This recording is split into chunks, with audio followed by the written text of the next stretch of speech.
이 그리스도인이 된다고 하는 것의 어떤 그 의미가 어떻게 다가오세요? 내가 그리스도인 됐다. 그래서 다른 사람이 물어보잖아요. 크리스찬이십니까? 하면 크리스찬은 그리스도인이라고 하는 말인데, 크리스찬이 된다고 하는 것은 어떤 의미일까요? 마음의 어떤 순화를 좀 경험하고, 아니면 종교적인 습관에 좀 익숙해지는 게 과연 그게 그리스도인이 된다고 하는 것의 모든 것일까요? 그래서 우리가 보통 그리스도인 하면 그리스도에게 속해 있는 사람이라고 하는 뜻인데, 우리가 보통 크리스찬 하면은 구원받아서 그리스도에게 속해 있는 사람을 크리스찬이라고 말하는데, 크리스찬이라고 하는 우리가 이름과 그런 정체성을 가지고 있음에도 불구하고 내가 과연 구원을 받은 사람인가를 한번 감감해 보는 그런 기회가 쉽지 않더라는 거죠. 의외로 제가 목회하다 보니까 미국에서 오랜 동안 신앙생활을 해보는데 어떤 분한테 제가 어떤 그 구원신앙에 대한 부분을 감감해 봤더니 그분도 안수 집사님이셨어요. 그런데 그분이 굉장히 당황하시는 거예요. 우리 안수 집사님, 우리 구원 받으셨죠? 그러니까 갑자기 그 용어 자체도 굉장히 충격적으로 받으시고 매일처럼 쓰시는 거잖아요. 구원받고 막 이런데 정작 그 문제를 나에게 딱 대비해서 구원 받으셨습니까? 하니까 굉장히 당황하면서 어쩔 줄을 몰라 하시는 거예요. 여러분, 빌리 그레엄 목사님이 전도 집회를 할 때 한 그 주교가 그곳에 참석했어요. 그 감리교 주교가. 그 주교가 그 빌리암 전도 집회에서 앞에 예수님 영접하는 시간에 앞으로 걸어 나옵니다. 그래서 어떻게 주교께서 이렇게 앞으로 나오시냐고 그랬더니, 내가 사실은 오늘 그 전도 집회 쭉 들으면서 자기가 사실은 구원에 대한 확신이 없다고, 그리고 예수님을 영접해 본 경험이 없다고 라고 말을 하더라고 하는 거죠. 그래서 익히 이곳에 계신 분들은 이미 구원에 대한 어떤 지식도 있고 신앙도 있고 구원 받으신 분들이 계셔요. 그리고 또 어떻게 보면 그것이 굉장히, 나는 구원을 받았음에도 이게 정리가 안 됐기 때문에 또 내가 그것에 대한 확신이 없는 분들도 있을 수 있어요. 그러니까 교인이라고 해서 다 구원을 받았다라는 것은 사실은 아니에요. 정확하게 내가 예수님을 영접하는 사건이 굉장히 우리에게 필요하고, 누군가가 당신은 구원을 받았습니까? 라고 말을 하고, 예수님을 언제 영접하셨습니까? 라고 하는 팩트를 물어볼 때, 나는 예수님을 이렇게 영접했습니다 라고 하는 내 믿음의 구체적인 고백과 사건이 있어야 된다고 하는 거죠. 그런 의미에서 이 예수 영접 모임을 여러분의 어떤 신앙의 어떤 분기점, 그리고 어떤 핵을 긋고 내 구원신앙을 다시 한번 감감해보는 하나의 분기점으로 여러분에게 도움을 드리고 싶어서 이 시간을 마련하게 되었어요. 그래서 이 시간에는 이제 제가 신앙생활을 쭉 하다 보니까 처음부터 끝까지 다 선택이더라고요. 우리의 삶이 사실은 선택이잖아요. 그리고 우리가 성경을 보면 주님께서도 그 말을 해요. 내가 오늘 하늘과 땅을 내가 불러서 내가 증거를 삼노니 생명과 사망, 복과 저주를 너희 앞에 두었으니 너희가 살기 위해서는 생명을 택하라. 무엇을 말합니까? 주님께서는 모든 길들을 다 제시하고 나서 선택은 누구한테 말하고 하냐면 우리의 것이라는 것입니다. 그래서 모든 것이 다 선택을 다 우리가 하는 거예요. 그래서 어떻게 보면 이 구원의 문제나 믿음에 관한 문제도 사실은 선택의 문제입니다. 그래서 그런데 우리가 무엇인가를 선택하면 항상 우리가 살면서 경험하는 게 뭐예요? 결과가 따라온다는 거죠. 자기가 선택한 것에 대한 결과는 자기 몫이 된다고 하는 것입니다. 어떻게 보면 제가 앞에서 목양을 하지만 여러분에게 구원을 줄 수는 없어요. 구원의 길을 제시하고 이것이 구원의 길입니다, 성경에서 말하는 구원의 길입니다라고 하는 복음을 제시하고 그것을 이해할 수 있도록 다양한 각도에서 하나님의 말씀을 함께 나눌 수 있지만, 이것 구원 받으세요 하고 막 강제적으로 이것은 아닙니다. 정말 참된 구원은 내가 내 믿음으로 내가 그것을 복음으로 받는 것입니다. 자, 그래서 이제 여러분 좀 단도직입적으로 이제 좀 들어가 볼게요. 제가 예전에 저는 이제 그 불교 가정에서 저도 태어났고 대학교 4학년 때 군대 갔다 와서 졸업할 때쯤 제가 병중에서 제가 주님을 만났어요. 그리고 주님을 영접했어요. 성경 읽다가 저는 복음을 영접했어요. 그런데 그 전에는 어떤 주변에 있는 친구들이 저한테 와서 물어요. 너 천국 갈 자신 있어? 라고 하면 저는 그 단어 자체가 너무 싫은 거예요. 뭐 구원 받았냐 막 경기를 해요. 제 마음속에서 막 완강하게 거부하고. 그런데 나중에 생각해 보니까 제가 조용히 생각해, 왜 나는 그런 것을 굉장히 거부하고 밀어냈을까라는 생각을 해봤더니 제가 자신이 없는 거예요.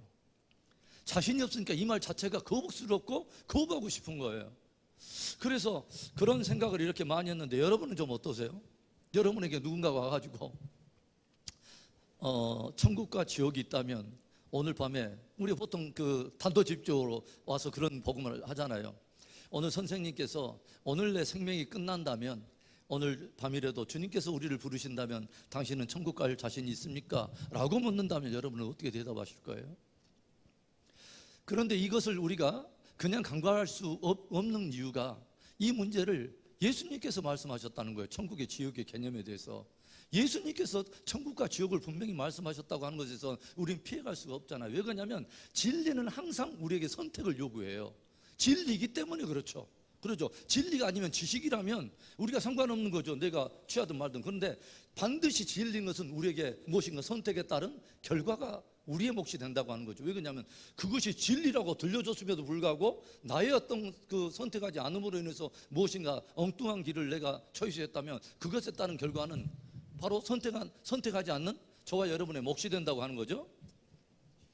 많은 사람은 천국과 지옥에 대한 개념을 장소적 개념으로 이해하는 사람도 굉장히 많아요. 여러분, 우리가 살고 있는 어떤 그 차원은 4차원의 세계라고 말을 해요. 4차원은 뭐예요? 선이 있고 선이 함께 이어져서 면을 이루고 면과 면이 일어나서 공간을 만들어내고 공간에다 시간이 들어가서 4차원의 세계를 만들어내요. 그런데 예수님께서 천국 또는 지옥에 대한 이야기를 할 때 천국에 대한 개념을 말하는데 우리가 단순하게 우리가 4차원의 어떤 그런 개념을 가지고 장소적 개념으로 천국을 이해하면 그건 잘못 이해하고 있는 거예요. 예수님께서는 공간적 개념으로 천국을 말씀하지 않아요. 차원이 다른 차원적 개념으로 천국을 이야기하세요. 예를 들어서 이런 거예요. 여러분, 지옥은 불이 타는 곳이다. 막 그럴 때 우리가 과학적 개념으로 이것을 이해할 때 지옥 하면 산화작용이 계속 일어나는 곳이구나 라고 과학적 개념으로만 생각한다면 그게 주님이 말하는 지옥의 의미가 아니라는 걸 여러분 아시죠? 계속 불만 타고 있다, 산화작용이 일어나고 있다, 그게 지옥은 아니잖아요. 천국, 그러면 성경에 나와요. 황금이 깔려있고 뭐 각종 보석이 있고 금면류관을 쓰고. 여러분, 황금길도 하루 이틀이지. 여러분 맨발 벗고 황금길 다녀보세요. 이것도 하루 이틀이지. 발 차가워가지고 이것도 못할 노릇이요. 면류관도 하루 이틀 쓰고 다니지. 나중에 목 디스크 와버려. 그러지 않겠어요? 이런 개념이 아니다 이 말이에요. 주님께서 말하는 천국의 개념은 그런 개념이 아니에요. 차원이 다른 개념을 말하는 거예요. 예를 들어서 이런 거예요. 개미가 생활을 하는데 개미는 자기의 보통 2차원의 세계 정도 살겠죠. 선과 면을 따라서만 주로 움직이지 않겠어요? 이 개미한테 우리가 어떤 우리 인간의 세계를 한번 이야기해 준다. 개미들한테 이런 이야기를 해줍시다. 부모들의 양육하는 것과 육아는 이렇게 해야 되는 거야. 그리고 부부 생활은 이렇게 해야 되고 앞으로의 어떤 역사가 흘러가는 방향은 이런 거야. 막 철학에 대한 심오한 이야기하면 개미들이 지금 뭔 소리 하는지를 이해를 못해요. 왜냐하면 차원이 다르기 때문에 그러죠. 그러니까 하나님께서, 예수님께서 이 땅에 오셔서 천국과 무엇인가에 대해서 이야기를 해야겠는데 인간적인 우리의 언어의 한계와 우리들의 수용의 한계가 있기 때문에 직설적으로 표현이 안 되는 거예요 이게. 그래서 주님께서 비유로 말씀하시고 상징으로 자꾸 이야기하시는 거예요. 최고의 우리 인간들이 생각할 때 좋은 거 생각하다 보니까 보석이나 어떤 상징성 있는 이런 걸로 천국을 이야기하고 이런 개념이지, 실제적으로 막 천국 갔더니 말 그대로 그냥 한글길만 있고 딱 뭐 이런 면류관만 쓰고 다니고 이것이 아니라는 거죠. 그래서 주님께서는 차원의 개념이에요. 그래서 어떻게 보면 천국의 개념은 어떻게 보면 어떤 개념이냐면 관계의 개념이 굉장히 중요하다는 것을 우리가 알게 돼요. 천국은 어떤 것이냐? 하나님이 계시고 그분의 용서와 사랑과 자비와 은혜가 있는 것이에요. 그런데 지옥은 그러면 어떤 것이냐? 하나님도 없고 그분의 용서와 사랑과 은혜가 없는 것이에요. 통용되지 않는 것이에요. 여러분, 우리가 물리적으로 한번 생각해 본다면 꼭 천국은 이와 같다고 우리가 생각해 볼 수 있어요. 예를 들어서 여러분, 영생이란 것도 한번 생각해 보세요. 영생이란 것도 시간의 개념만 가지고 우리가 영생한다라고 하는 것은 영생을 내가 주러 왔다라고 하는데, 여러분, 영생을 예를 들어서 이런 영생을 생각해 봅시다. 내가 만나고 싶지 않은 사람과 내가 별로 접하고 싶지 않은 그런 환경 속에서 영생을 산다. 여러분, 그 영생이 무슨 의미가 있어요? 시간의 연장으로서만 영생을 이야기한다면 얼마나 그게 못할 일이요. 예를 들어서 죽지 못해서 나는 영원토록 산다. 이건 정말 죽을 맛이에요, 여러분. 그러지 않겠어요? 그래서 사실은 영생도 사실은 저희가 보면 관계의 문제에서 주님은 말씀하시는 거예요. 어떤 것을 말하냐면, 여러분, 천국은 어떤 곳이라고 여러분 그러면 우리말로 좀 생각해 볼 수 있냐면, 천국은 어떤 곳이냐면요, 여러분이 지금까지 살아오면서 내 생애 최고의 기쁨과 내가 환희와 벅찬 순간이 한번 있었다고 생각해 보세요. 예를 들어서 여자분 같은 경우는 고통 가운데 있다가 애를 딱 생명으로 낳으니까 너무 즐거운 거야. 너무 기쁜 거야. 거기에다 1억 배 정도를 고한 것이 영원토록 지속된다. 그 정도면 천국에 가까워요. 그러면 지옥은 어떤 데나, 내가 만나고 싶지도 않고 엮이기도 쉽지 않은 사람과 그런 환경 속에서 내가 아예 생각조차도 하기 쉽지 않은 그런 고통스러운 순간에 1억 배 정도를 고하고 그것이 지속된다. 그럼 지옥에 가까울 거예요. 이제 좀 다가오세요. 그러니까 어떤 천국이나 어떤 영생의 개념이 관계적 개념이라고 하는 것이죠. 여러분, 그러니까 어둠이란 것은 어둠 자체가 있는 게 아니에요. 빛이 없는 것이 어둠이에요. 그러죠. 그리고 어떤 것이 지옥이냐면 사랑도 없고 자비도 없고 용서도 없고 이런 것이 지옥이에요. 그러니까 어떻게 보면 우리가 이 세상을 살면서도 그런 지옥과 비슷한 그런 환경을 접하면서 요즘 나는 지옥이야 막 이런 표현도 하잖아요. 그 말이 무슨 말이에요? 사랑도 없고 용서도 없고 자비도 없고 막 이런 것들을 우리가 보통 이야기하잖아요. 여러분, 추위라는 것은 그 자체의 추위 개념이 아니에요. 온기가 없으면 추위예요. 그와 마찬가지로 지옥은 어떤 것이냐면 하나님도 계시지 않고 용서와 자비와 어떤 은혜라는 게 없어요. 그게 그냥 영원히 가는 거예요. 그래서 그런 개념으로 우리가 좀 생각해 볼 수 있다고 하는 거죠. 여러분, 사람들은 보통 인생하면 일생을 생각을 해요. 무엇을 말하냐면 눈에 보이는 태어나서부터 죽을 때까지만 이것을 일생이라고 생각해요. 사실은 그러지 않아요. 우리가 일생이 있기 전에 준비하는 기간이 있었어요. 어머니 태 속에서 우리는 9개월, 10개월을 있다 왔어요. 그러면 뭐냐면 어머니 뱃속에서 지냈던 그 인생은 그 다음 생에 진짜 이루어지는 그 생을 위해서 준비하는 시간이었던 거예요. 예수님께서 영생을 이야기할 때는요, 보통 3생의 개념을 가지고 말씀하신 거예요. 뭐예요? 어머니 태 속에서 있었던 그 시간과 그것이 그 다음 생애를 준비했다면 그 다음에 태어나서 90평생을 살든지 몇 평생을 살든지 그것은 또 하나의 그 뒤에 나오는 진짜 영원한 생명을 준비하는 한 시간이라고 하는 거예요. 그래서 주님께서 그 영원한 생명에 대한 가치를 우리에게 설명하시고 그것을 복음으로 주시기 위해서 이 땅에 오셨다고 하는 것입니다. 여러분, 그러면 이제 어떤 구원에 대한 우리 이야기를 한번 나눠봅시다. 제가 예전에 한국에 있을 때 신학대학원 다닐 때 전도 많이 했습니다. 아주 복음 전도를 많이 해봤습니다. 전도를 하다 보면 사람들이 이제 제가 접근할 때 우리 선생님은 오늘 밤에 이렇게 예수님께서는 분명히 천국과 지옥에 대한 개념을 예수님께서 분명히 말씀하셨기 때문에 무시할 수 없는데 그게 정말 사실이라면 내가 오늘 밤에 생명을 애를 마친다면 천국에 가실 수 있을 것 같습니까? 그럼 어떤 분은 이렇게 대답해요. 고요히 생각하다가 갈 수 있을 것 같습니다. 그럼 제가 근거를 물어요. 왜 갈 수 있다고 생각하세요? 저는 지금까지 다른 사람의 폐를 끼쳐본 적이 별로 없습니다. 그리고 마음에요, 와악한 생각 별로 해본 적 없고요. 관계가 두리뭉실하게 제가 상당히 잘 삽니다. 그리고 나름 교회 다닙니다. 그걸 가지고 천국에 갈 수 있다고 생각하는 거예요. 그래서 또 다른 분에게 어떤 분한테는 천국에 가실 수 있겠습니까? 그러면 구원 받으셨습니까? 그럼 어떤 분은 굉장히 당황하면서 저는 안 될 것 같습니다. 왜 안 될 것 같습니까? 죄인이거든요. 저는요 아직까지 제가 거짓말을 너무 많이 합니다. 그리고 좀 관계도 안 좋고요. 제가 부부관계도 안 좋고 제가 좀 그렇습니다. 그리고 다른 사람한테 특별하게 유익한 어떤 일들을 해본 적이 없고 선한 일을 해본 적이 없습니다. 라고 말씀을 해요. 그러면 여러분 생각을 해보세요. 누군가가 구원을 얻는 어떤 그 사건 속에 이분들의 어떤 방향은, 대답은 달랐지만 사실은 이 두 사람이 누군가는 천국에 갈 수 있다고 생각한 것과 어떤 사람은 갈 수 없다고 생각하는 마음속의 근거가 사실은 똑같아요. 뭔지 아세요? 구원의 근거를 자기 자신에 두고 있다는 거예요. 내가 이거 했기 때문에 구원을 받게 되고 내가 이거 안 했기 때문에 나는 구원을 못 받는다고 생각을 해요. 그러니까 사람들은 무엇을 기준으로 하냐면 구원에 대한 자격을 생각하고 있는 거예요. 그 자격 중에 한 중심에는 뭐냐면 내가 뭔가를 해야 된다는 거예요. 내가 어떤 자격을 갖추고 있어야 된다는 거죠. 그런데 성경은 전혀 그렇게 말하지 않고 있지 않다는 거예요. 누군가에게 가지고요 복음을 전할 때 하나님께서 우리의 죄를 위해서, 속죄를 위해서 십자가를 우리 아들을 통해서 지게 하셨습니다.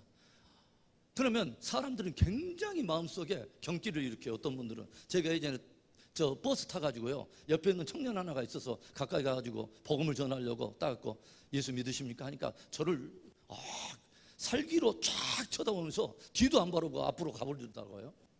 근데 속으로는 얼마나 상처가 됐는데, 주님의 말씀 있잖아요.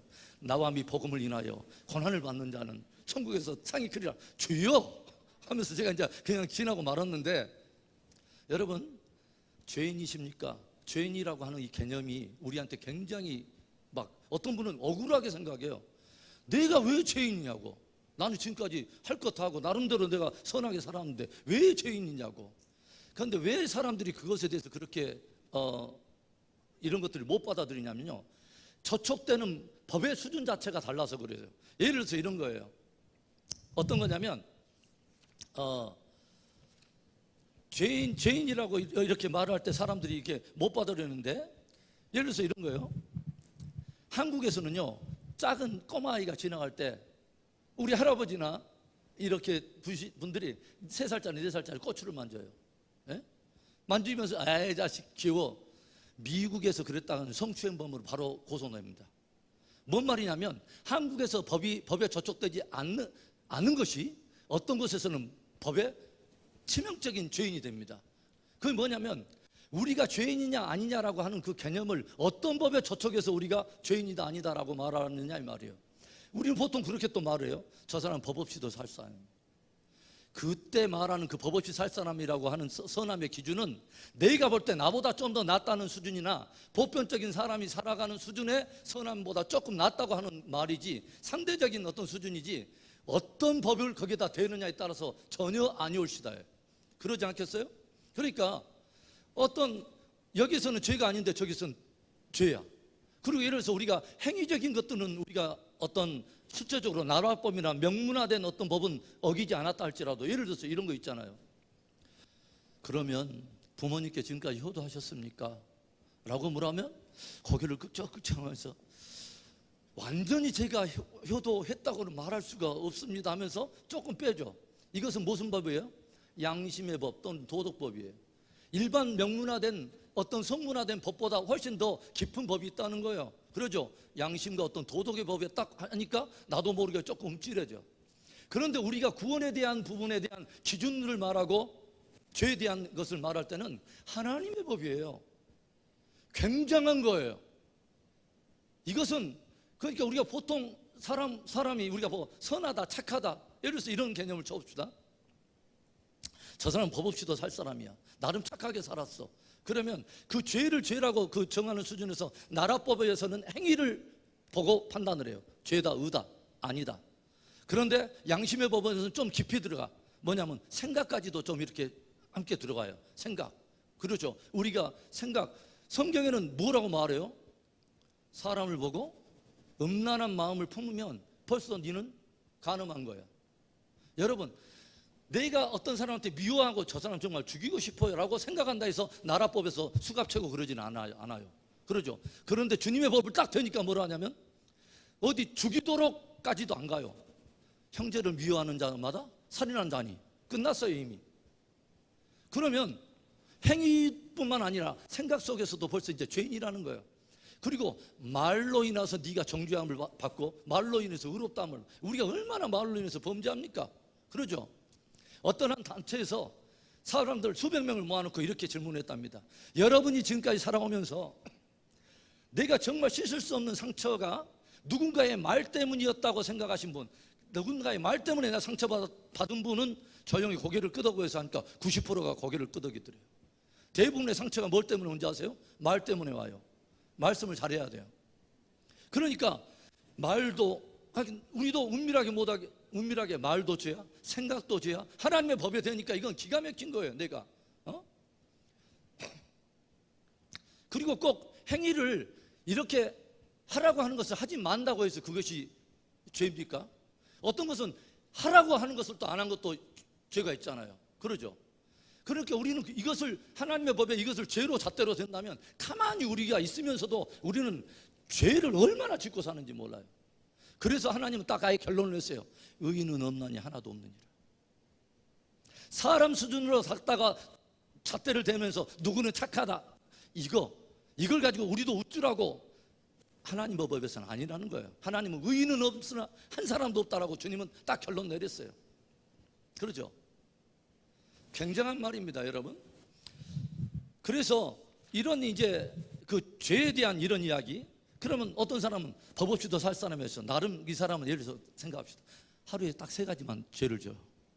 이 사람은 천사입니다. 하루에 3가지만, 난 3번 정도 죄를 지니까 천사예요. 이 사람은 법 없이 살 사람이에요. 천사에서도 1등급이에요. 그런데 하루에 3번씩 졌다고 하면 이 사람의 한 달이면 얼마일까요? 100번 정도 짓겠죠? 그럼 1년이면 한 1000번 짓는다고 합시다. 70평생이면 7만 번이에요.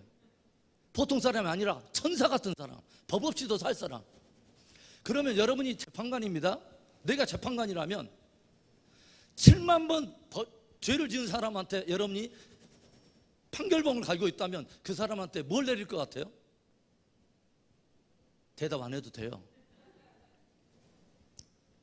우리는요, 엉뚱한 구원에 대한 의의 기준을 가지고 있어요.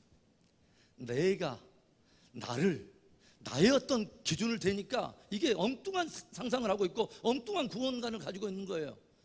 스스로 구원에 이룰 수 있다고 생각하는 거예요. 착각하는 거예요. 그런데 제가 말했듯이 하나님이 과연 그렇게 정했냐 이 말이죠. 하나님은 어떤 법을 대놓고 우리한테 죄와 의를 물으시냐, 이것은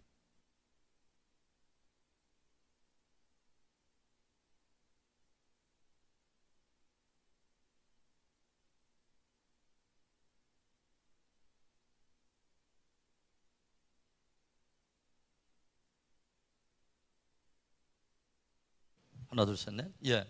그래서 여러분, 우리들은 어떤 생각을 착각을 하냐면 천국으로 어떤 커트라인이 있다고 생각을 해요. 그래서 몇 점 이상이면 들어가고 몇 점 아래면 뭐 떨어지고 뭐 이런 개념을 가지고 있어요. 그래서 다른 사람보다 조금 뭐 우아래 도토리 키재기 뭐 하면서 조금 나오면 그거 가지고 자기의 의로움을 삼고 뭔가 다른 사람보다는 천국에 대해서 우위를 차지하고 있는 것처럼 생각하는 경우가 많아요. 여러분, 그거 아니에요. 여러분, 평생에 7만 번 정도로 죄를 짓는 사람이 나는 천국 갈 수 있어 라고 생각을 하고 있다면 여러분은 그 사람한테 어떤 생각을, 어떤 판단을 들려주고 싶으세요? 야, 너 생각 참 옳다. 여러분 그렇게 말할 것 같아요? 그거 아니잖아요. 그러죠? 그래서 여러분, 이제 복음을 우리 한번 들어갑시다. 에베소서 2장 8절과 9절에 이런 말씀이 있어요. 아주 중요한 말이에요. 너희가 그 은혜를 인하여 믿음으로 말미암아 구원을 받았나니 이것이 너희에게서 난 것이 아니요 하나님의 선물이라. 행위에서 난 것이 아니니 이는 누구든지 자랑하지 못하게 하려 함이라. 아주 중요한 단어가 나와요. 무엇으로 구원을 받았다고 말하냐면 너희가 그 은혜를 인하여 믿음으로 말미암아 구원을 얻었나니 이것은 하나님의 뭐라? 선물이라. 왜 선물이 아니면 안 되냐면 저와 여러분이 아예 자격 자체가 안 되기 때문에 선물로만 돼야 돼요. 자격 자체가 안 되니까 은혜로만 주어져야 돼요. 무슨 말인지 알겠어요? 여러분, 선물이 좋은 게 뭐예요? 공짜. 여러분, 주는 사람도 기쁨으로 주고 받는 사람도 임을 없이 기쁜 거예요. 공짜. 내가 어떤 대가를 지불하고 받는 것은 선물 아니에요. 대가예요. 내가 누군가에게 잘 봐달라고 주는 것은 뇌물이에요. 그러죠? 선물은 그런 게 아니에요. 누군가 받을 수 없을지라도 주고자 하는 사람이 기쁨으로 공짜로 주는 것이 선물이에요. 그러죠? 여러분, 은혜는 뭐예요? 은혜는 값없이 주는 사랑을 은혜라고 말해요. 그래서 우리가 인간관계에서 은혜라고 하는 단어는 쉽게 안 씁니다. 부부관계만 해도 약간의 조건이 따르기 때문에 내가 남편의 은혜를 입었다, 이런 말 잘 안 해요. 그래도 인간의 관계 속에서 가장 최고의 어떤 은혜를 표현할 수 있는 그 존재가 부모님이기 때문에, 왜? 부모님이 자녀들에게 대한 것은 거의 조건이거든요. 그래서 최고의 그 은혜를 표현하는 관계의 그 높은 위치에다 부모님의 은혜라고 말을 하는 거예요. 그러죠? 은혜는 받을 수 없는 사람한테도 뭐냐면 주고자 하는 사람 일방적으로 기쁨으로 주고 공짜로 주는 게 은혜예요. 그렇죠? 그래서 그 은혜를 인하여 믿음으로 말미암아 구원을, 은혜로 인해서 구원을 받는데, 그렇죠, 하나님의 선물이래요. 그렇죠. 이는 누구도 자랑하지 못하게 하려면, 자랑할 것이 사람한테 나올 것이 하나도 없다는 거예요.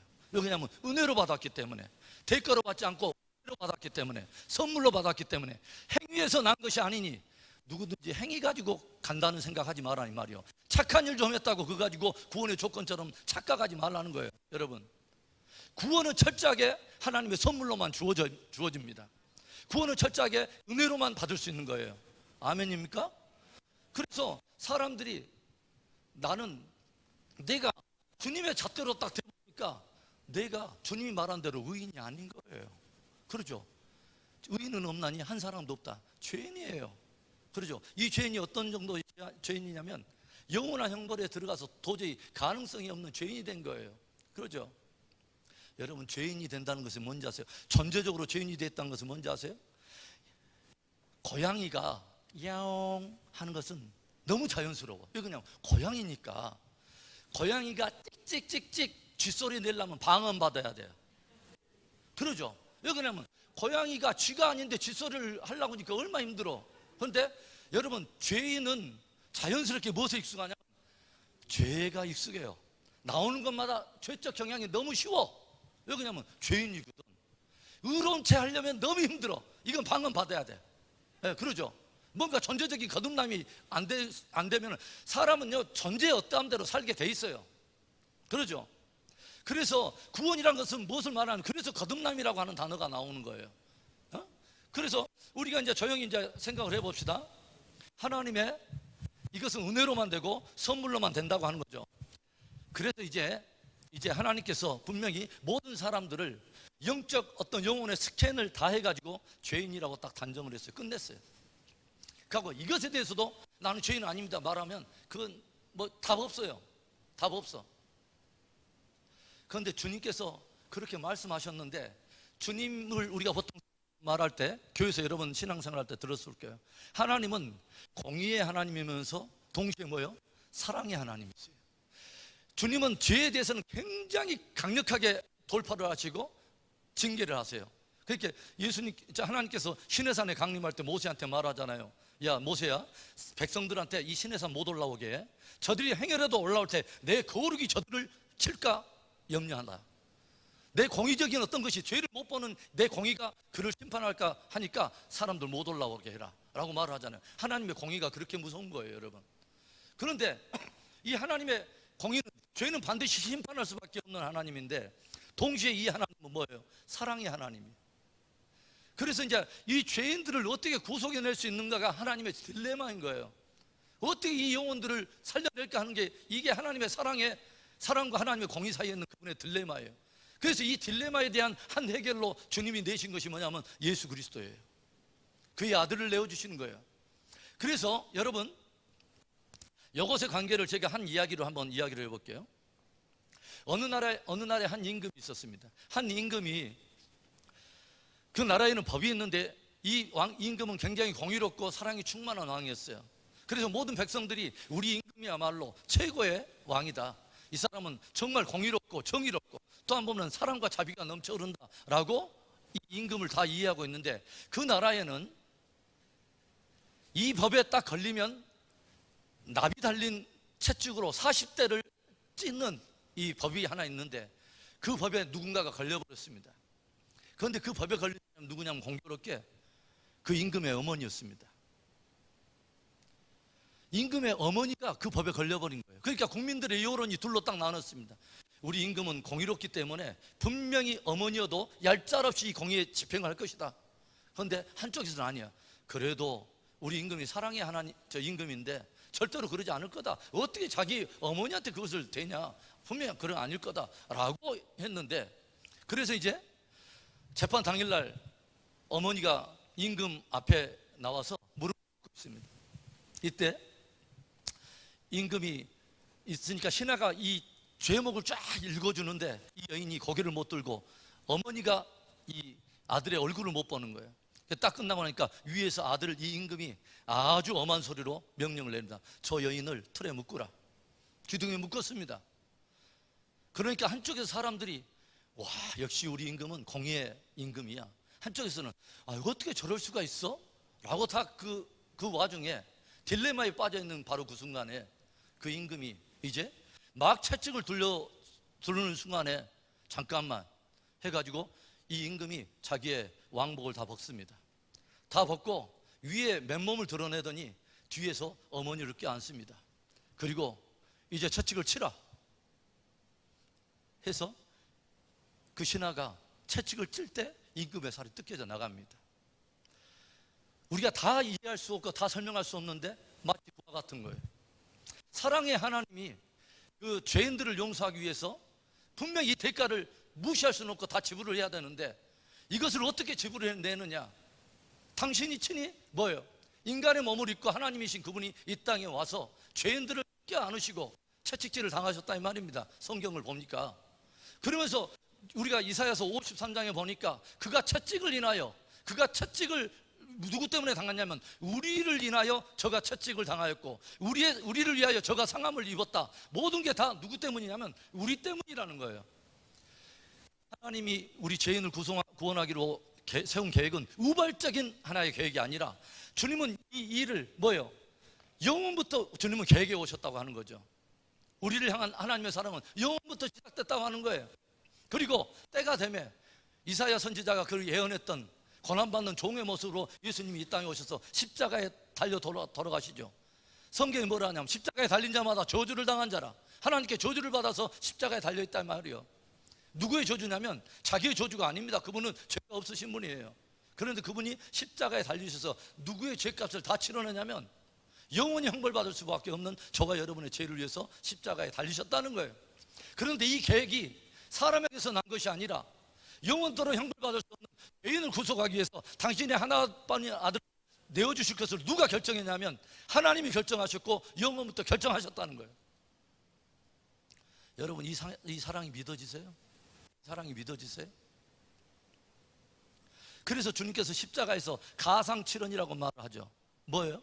십자가에서 예수님께서 7마디를 하는데 제일 마지막 고백이 뭔지 아세요? 테텔레스타이, 다 이루었다라는 말이에요. 그 말이 무슨 뜻인지 아십니까? 상업적인 용어예요. 채무관계에 있었던 누군가가 그것을 다 갚았을 때 주인이 딱 낙인을 찍으면서 테텔레스타이, 다 갚았다라고 말을 해요. 그 말이 무슨 말이냐면 하나님의 공의가 요구하는 영원토록 형벌에 들어갈 수밖에 없는 죄인들에 위한 죄값 모든 것들을 주님이 요구하는 그 수준의 모든 것을 다 치러버렸다는 말입니다. 예수님께서 십자가에 달리셔서 고백했던 그 단어가 테텔레스타이, 그 고백이 그거예요. 그래서 이제 하나님께서는 이제 당신의 아들의 십자가로 말미암아서 이 영원한 죄인에 들어갈, 형벌에 들어갈 이 죄인의 죄값을 다 공의가 충만해졌기 때문에 이제는 그 공의가 충만해진 그분은 저들을 위한 사랑을 마음껏 주실 기회가 벌어지는 거예요. 그래서 뭐냐면 이것을 믿는 자마다 영생을 거저 선물로 주실 수 있는 길이 열렸다는 거예요. 무슨 말인지 알겠어요? 그렇게 주님께서는 이제 이 모든 것을 다 대가를 다 지불하시고, 여러분 예수님의 피가 왜 하나님의 공의를 만족하시는, 이것은 하나님이 말씀하셨어요. 주님께서 히브리서 9장 22절에 율법을 쫓아 거의 모든 물건이 피로써 정결케 되나니, 그러니까 모든 것이 정결케 되는 능력이 어디 있냐면 피에 있다는 거예요. 피가 오늘 우리가 찬양했는데 주의 보혈 능력이 있도다. 여러분, 죄를 죄라고 정하신 율법이, 죄를 정하고 있는 율법이, 그 죄를 죄라고 정하고 있는 율법이 그 죄에 대한 모든 것을 요구하고 있는 그 대가를 다 지불했다면 그 죄는 뭐예요? 더 이상 죄가 아닌 거예요. 그러죠? 예를 들어서 저와 여러분이 교통해갖고 100 킬로 다니다가 티켓 먹었는데 죄인이에요. 그런데 법이 요구하는 그 벌금을 다 지불하면 그 죄에 대해서 책임을 받잖아요. 그러죠? 그래서 저와 여러분이 영원토록 형벌에 들어갈 수밖에 없다고 생각하는 하나님이 정한 수준의 하나님의 법이 그 죄인이야 라고 말한 그 죄를 정하신 하나님이 이거면 돼 라고 말했던 바로 그것을 지불받으면 그 죄인은 노임을 받는 거예요. 그게 뭐냐면 십자가예요. 예수님을 그래서 이 땅에 보내신 거예요.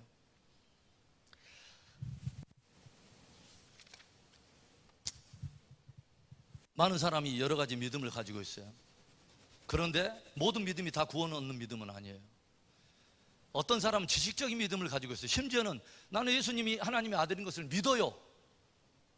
그냥 인정을 해. 어떻게 보면 지식적인 믿음일 수 있어요.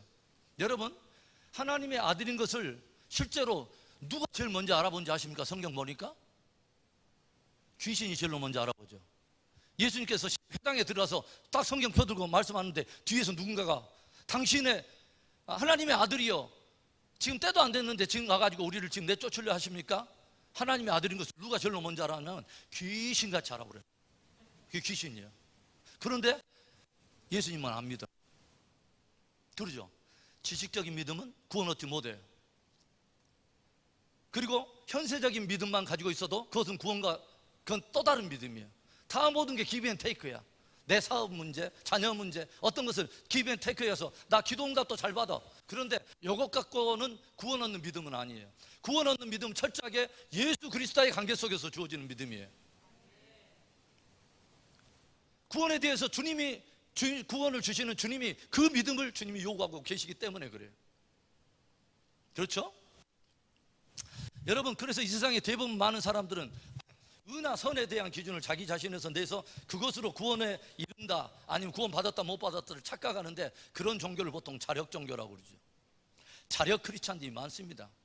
그래서 어떤 분들은 내가 전도 많이 했으니까 구원 받았을 거야, 난 봉사 많이 했어. 여러분, 구원받은 이후에 그건 사건이지, 구원 받으려고 전도하고 전도 많이 했으니까 구원 받는다, 뭐 봉사 많이 했으니까, 기도 많이 했으니까, 아니에요. 그것은 구원받은 이후에 그것은 감사로 따라오는 일들이에요. 굉장히 중요한 거예요. 행위 구원은 성경이 절대로 그런 행위로 구원받는다면 복음이 아니에요. 복음이 아니에요. 그래서 여러분, 그러면 이제 좀 들어갑시다. 우리가 하나님의 법 안에서 도저히 나는 구원받을 수 없는, 자격 없는 죄인이라는 것을 내가 알게 되고, 이제는 그렇다면 이 죄인은 무엇을 기다리겠어요? 도대체 내가 구원 얻는 길은 무엇이냐라고 물어야 될 거 아니에요. 하나님이 너희는 이렇게 되어서 구원받을 수 없는, 자격 없는 죄인이야 라고 말했다면, 그분이 그런 죄인이라도 어떻게 하면 구원받게 돼? 라고 하는 그분이 말하는 구원의 길을 우리가 들어야 되지 않겠어요? 그런데 주님께서 그 길을 내셨다 이 말입니다. 하나밖에 없는 아들을 내어주셔서 저를 믿는 자마다 멸망치 않고 영생을 얻게 하려 하심이라. 주님이 이걸 복음으로 주셨다는 것입니다. 그래서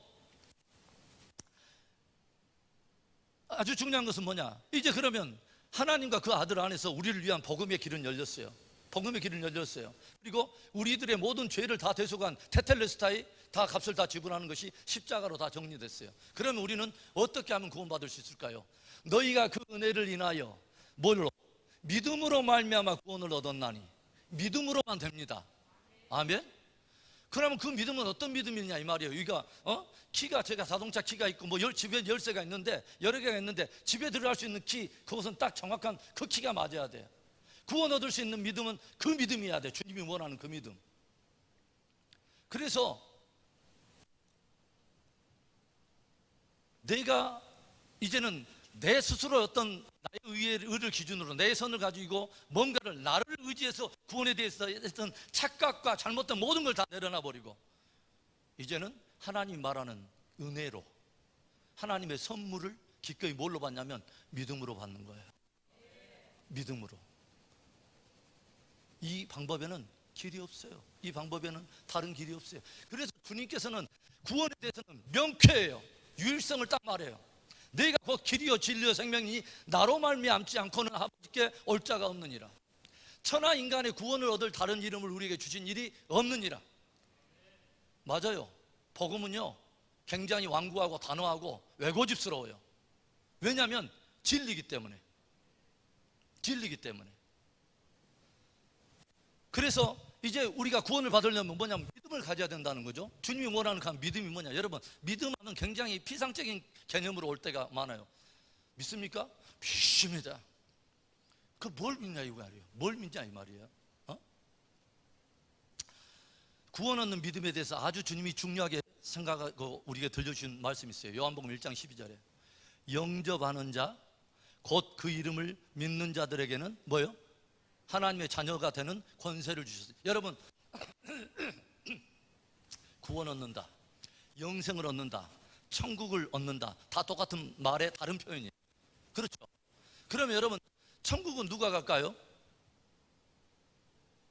원래 천국은 하나님의 집이에요. 그러면 하나님의 집은 누가 들어갈까요? 자녀들이 들어가요. 여러분, 우리가 어렸을 때 저 교대 부속 그 국민학교에서 해질 때까지 공찼어요. 공차다가 엄마가 저쪽에서 그 울타리 있는 데서, 제 이름이 서택인데 우리 어머님 좀 약간 서터가 하면서 밥 먹으러 와라. 그러면 모든 걸 다 뒤집어 놓고 땅 따먹게 하는 거 다 놓고 고무줄 잘라도 놓고 나는 거 다 놓고 집으로 가요. 그리고 누구 집으로 가요? 옆집 아저씨 집으로 안 가요. 우리 아버지 집으로 가요. 그러죠? 그런데 아버지 집으로 들어가는데, 왜냐하면 내가 아버지의 자녀이기 때문에 아버지 집 가는 거예요. 천국 누가 들어가면 하나님의 자녀들이 들어가요. 그런데 하나님의 자녀가 어떻게 될까요? 하나님의 자녀 되는 방법을 요한복음 1장 12절에 말해줬어요. 영접하는 자 곧 그 이름을 믿는 자들에게 하나님의 자녀 되는 권세를 주셨대요. 아멘. 영접하는 자 곧 그 이름을, 그러니까 우리는 믿음을 피상적으로 생각하는데 이 믿음을 설명하기 해주기 위해서 요한은 병행선상에서 똑같이 말해서, 믿는다는 것은 무엇을 말하는 거냐? 영접하는 것을 말하는 것이다. 영접하는 자 곧 그 이름을 믿는 자, 이 곧의 의미는 뭐예요? soon, 곧, coming soon 이런 뜻이 아니에요. In another words, 또 다른 말로 표현한다면, 또 다르게 표현한다면, 즉 영접하는 자 곧 달리 말한다면 믿는 자에게. 그러니까 믿는다는 것은 누구를 영접하는 것을 말해요? 그분을 영접하는 것을 말하는 거라는 겁니다. 그분을 영접하면 이것이 그의 믿음이에요. 이 영접하면, 이 영접하는 자에게 어떤 것을 주냐면 하나님께서 자녀되는 권세를 주신다는 거죠. 기가 막히죠? 여러분, 놀다가 집으로 들어왔는데 딸 둘이가 있어요. 딸 둘이 갔는데 첫째 딸은 말을 잘 들어. 너무너무 잘 들어요. 쥐도 살래야. 부모님 볼 때는 너무너무 이게 깨물 들어. 너무너무 이렇게 안 아픈. 말도 잘 들어. 이 애는 어디 나가다 보면 이 때문에 엄마 아빠가 늘 으쓰게. 근데 둘째 애는 개차반이에요. 그래갖고 일마다 얼마나 그냥 그 뭐 반항을 하고, 하여간 어디 나가면 그 엄마 아빠, 우리 전라도 말로 애까심이에요. 그런데 딱 둘이 놀다가 집으로 들어가요. 첫째 딸이 아빠 왔어요. 그러면 사랑 딸 왔어. 들어가. 들어가. 둘째 딸이 딱 들어올 때 나 아빠 왔어. 근데 잠깐 서. 그래서 네가 한 일이 있지. 네가 한 일이 있는데 어떻게 이 집을 들어오려고 그러냐? 그렇게 말하는 아버지 있어요? 없어요. 애까심이든 어쩌든 자녀들은 다 들어가요. 무슨 말인지 알아요? 여러분, 구원은 자기에게서 난 것이 아니에요. 자녀이기 때문에 아버지 가는 거예요. 그래서 하나님의 자녀가 되는 그 권세를 누가 주시냐면 하나님이 주신다 이 말입니다. 영접하는 자, 그 이름을 믿으면, 할렐루야, 예수님을 나의 구주로 믿으면, 영접하면, 영접의 반대말이 뭐예요? 무시하는 거예요. 푸대접하는 거예요. 부인하는 거예요. 부정하는 거예요. 그러죠? 그런데 그것도 선택인데, 그분을, 내가 바로 하나님 말하는 그 죄인인 것을 내가 알기에, 그것을 이제는 믿어졌기 때문에 내가 그런 존재구나. 내가 생각할 때는 법 없이도 살 것 같이 혼자 착각하면서 살았는데, 다른 사람하고 덧진개친하면서 상대적인 의 가지고 내가 교만 떨다가 그렇게 살았는데, 알고 보니까 내가 그런 존재구나. 하나님 앞에서는 그런 존재구나. 사도 바울이 외치잖아요. 오라 공고한 사람이. 답이 안 나와버려. 존재가 죄인이라 답이 안 나와버려. 그런데 내 그런 죄인을 위해서 이 길이면 돼 라고 말하는 하나님의 구원의 방법, 그 이름을 영접하는 자, 그를 믿는 자마다 뭐예요? 멸망치 않고 영생을 얻고 하나님의 자녀되는 권세를 주신다는 거예요. 그래서 그분을 이제는 나의 구주로 영접하는 것, 그것이 곧 믿음이에요. 그래서 우리가 요한계시록 3장 20절에 어떤 말이 있습니까? 볼지어다 내가 문 밖에 서서 두드리노니 누구든지 내 음성을 듣고 그 문을 열면 내가 그에게로 들어가 그로 더불어 먹고. 더불어서 먹는 사람들은 누구예요? 식구들이에요. 다 영원한 패밀리. 그래서 주님께서 영접하면 그분이 뭐냐면 들어오시겠다는 거예요. 영으로.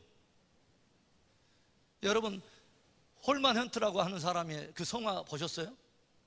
밖에서 문을 두드리는 예수님의 모습. 예수님이 딱 문 두드렸는데 그 그림의 절정의 어떤 신비한 비밀들은 문고리가 밖에 없다는 거예요.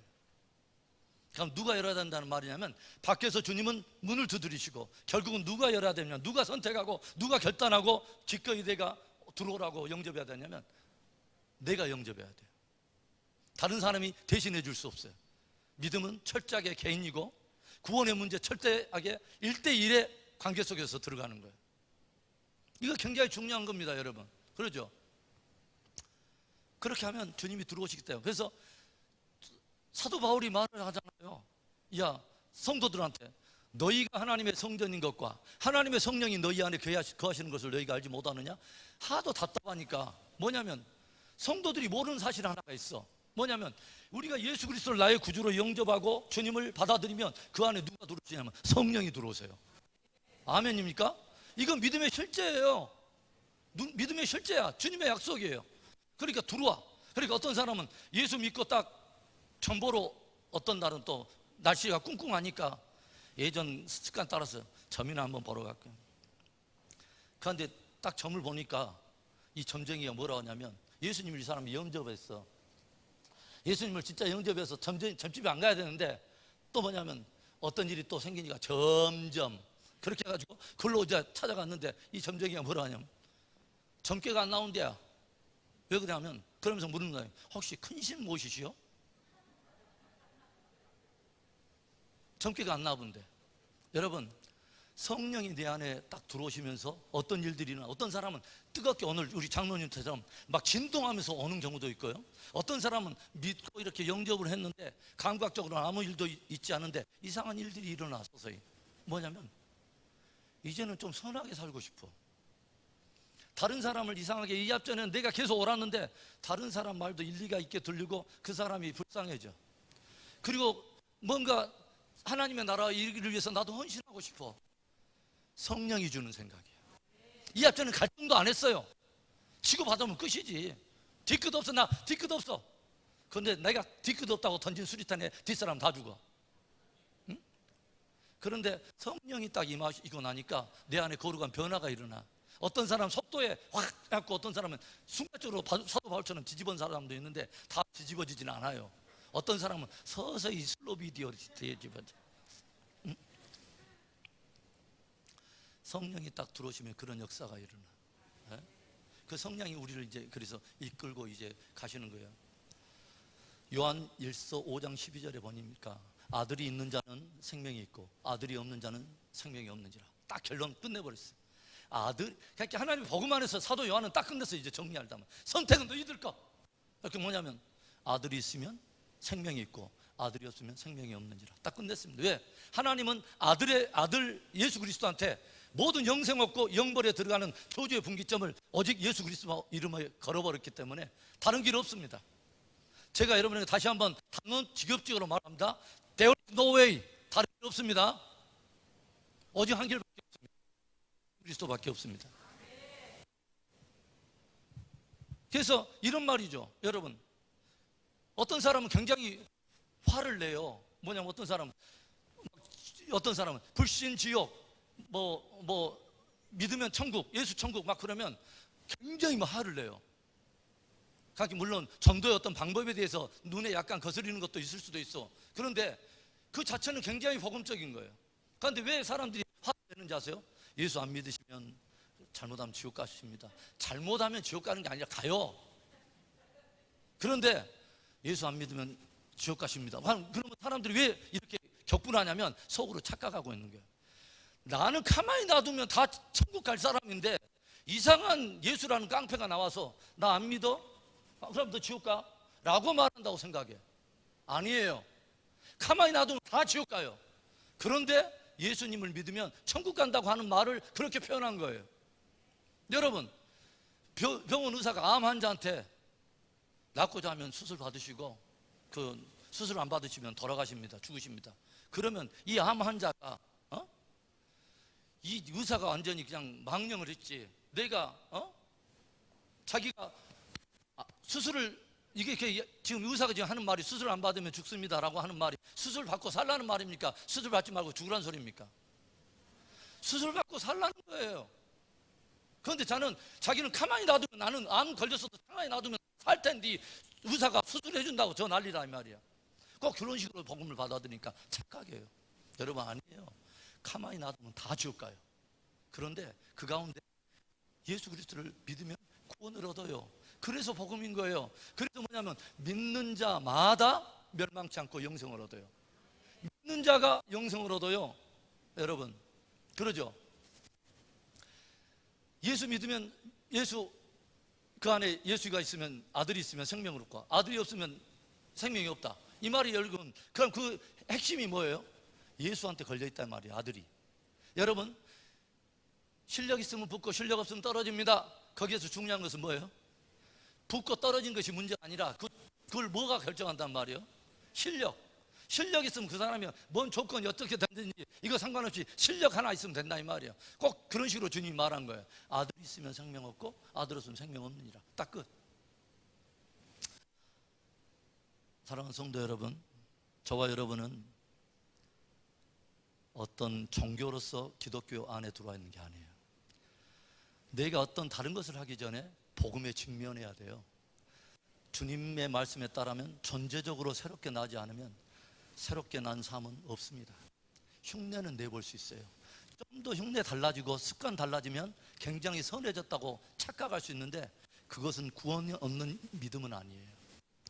왜 제가 예수 영접 모임을 오늘 갖기를 원하냐면, 우리의 신앙생활에 흐트러진 잘못된 혹시 착각이 있다면 다시 한번 복음 안에서 내 존재에 새롭게 됨, 정확한 구원의 문제를 점검하고 예수 그리스도를 나의 구주로 믿는 그 믿음으로 새롭게 삶을 살아갈 수 있는 기회를 우리가 갖기를 원하는 것입니다. 내 평생에 여러분 조용히 내 신앙생활 하다가 나는 과연 예수 그리스도를 나의 구주로 영접했는가 한번 생각해 보세요. 영접하지 않았다면 이 시간이 여러분에게 사는 기회가 되기를 원해요. 예수 그리스도를 나의 구주, 구원의 주, 세이비어, 나를 구원하실 유일한 구원의 주로 영접하고 또 마이 로드, 내 삶의 주권을 가지신 바로 그분으로 내가 영접을 하면 주님은 내 안에 들어와 나와 더불어서 먹고 마시고 내 삶을 이끌어 가신다고 주님이 약속하세요. 이 구원과 성령의 임재에 대한 약속과 이것을 우리가 확신할 수 있는 그 증거는, 그 보증은 뭐냐? 하나님의 약속입니다. 그분의 언약입니다. 그래서 성경을 뭐라고 하냐면 언약의 책이라고 말을 해요. 언약, 약속에 딱 정해져 있으면 딱 같이. 우리 한국 사람이 약한 것이 뭐냐면 정의예요. 정의라 뭐냐면 사람이 얼마를 주겠다고 고용 계약도 안 하면서 그냥 와서 일해, 얼마 줄게. 그러면 들어가 보면은 이게 나 얼마 받아요 말도 못하고, 뭐냐면 정적인 문제가 있기 때문에 그러면서 조용히 얼마 한 달 돼가지고 받으면 조용히 화장실 가서 한번 보고 쭉 내가 이 정도 받는구나 생각할 수 있는데, 미국은 그러지 않아요. 미국은요 철저하게 그 계약에 근거해서 해요. 그러니까 정적인 문화에 대해서는 좀 얄팍할 줄 모르는데 어떻게 보면 클리어해. 딱 처음부터 계약하고 들어가기 때문에. 성경이 그런 책이에요. 하나님의 약속이에요. 하나님의 약속. 이 약속에 내가 믿음으로 계약을 하면 그분은 뭐요? 언약의 주가 되신 그분은 그대로예요. 있는 그분의 말씀 그대로예요. 아멘. 그러면 아이고 그걸 내가 어떻게 믿어요? 그럼 나도 답은 없습니다. 왜냐하면 하나님께서 그 방법 하나만을 말하기 때문에, 그것만을 복음으로 말했기 때문에 또 다른 거 있잖아요. 내가 그냥 또 열심히 또 해보고 또 그런 다음 제가 할 말은 없습니다. 이 시간은 이제 선택의 시간입니다.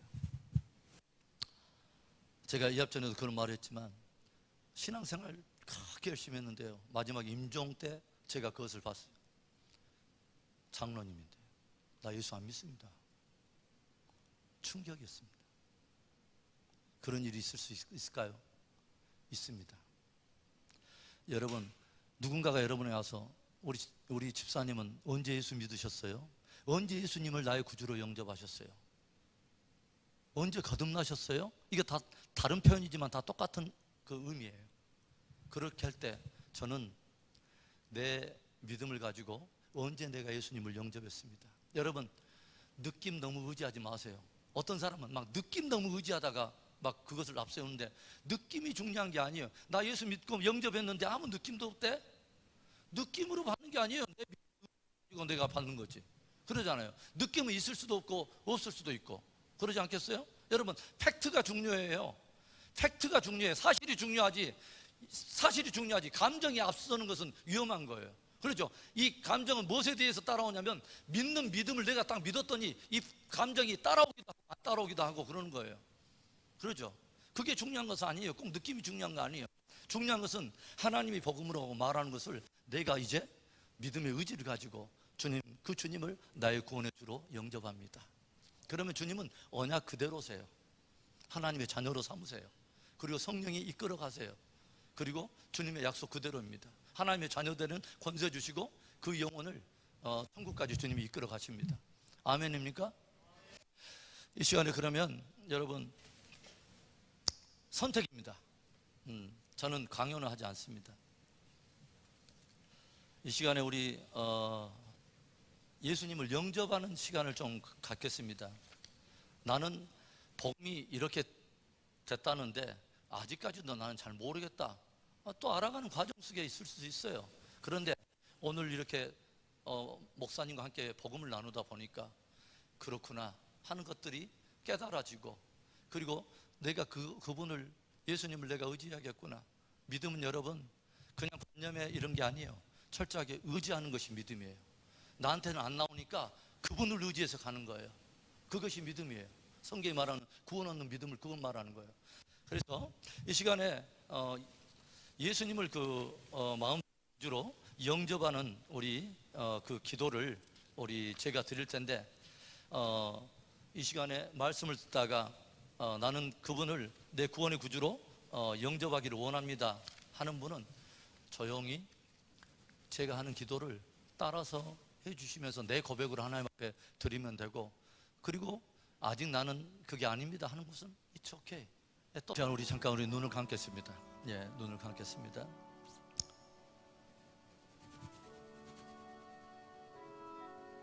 기도는 그냥 가식적으로 하지 않아도 됩니다. 어차피 내 믿음의 선택입니다. 이 시간에 내가 예수님을 나의 구주로 영접하기를 정말 원하시는 분은 제 기도를 따라해 주시면 되겠습니다. 크게 따라하지 않아도 됩니다. 어차피 저 들으라고 하는 기도 아닙니다. 주님이 들으라고 하는 기도입니다.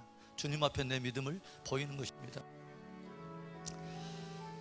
우리 잠깐 마음에 예수님을 영접하기를 원한 분은 제 기도를 따라해 주시기를 바랍니다. 하나님, 이 자리에 저를 있게 하신 하나님 감사합니다. 오늘 귀한 목사님의 말씀을 통해서 제가 죄인인 것을 알게 되었습니다. 상대적인 의를 가지고 종교 생활을 하고 의를 자랑하고 착각했던 나의 죄를 용서해 주세요. 이 시간에 예수님을 나의 구원의 주요, 나의 주인으로서 영접합니다. 하나님의 말씀의 언약처럼 내 안에 들어와 주시고 나를 하나님의 자녀 삼으시고 천국 가는 길을 인도해 주세요. 내 안에 성령으로 함께 하셔서 흔들릴 때마다 붙들어 주시고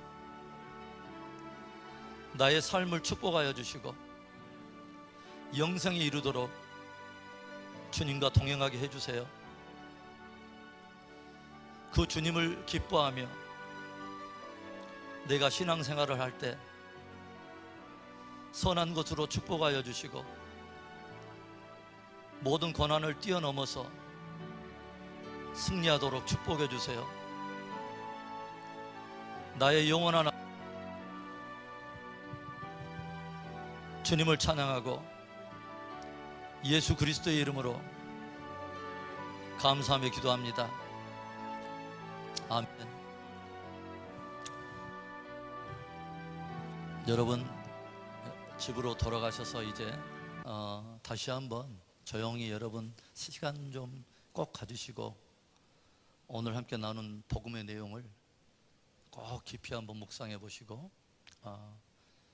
주 안에서 그런 평안과 위로를 얻는 시간이 되었으면 좋겠습니다.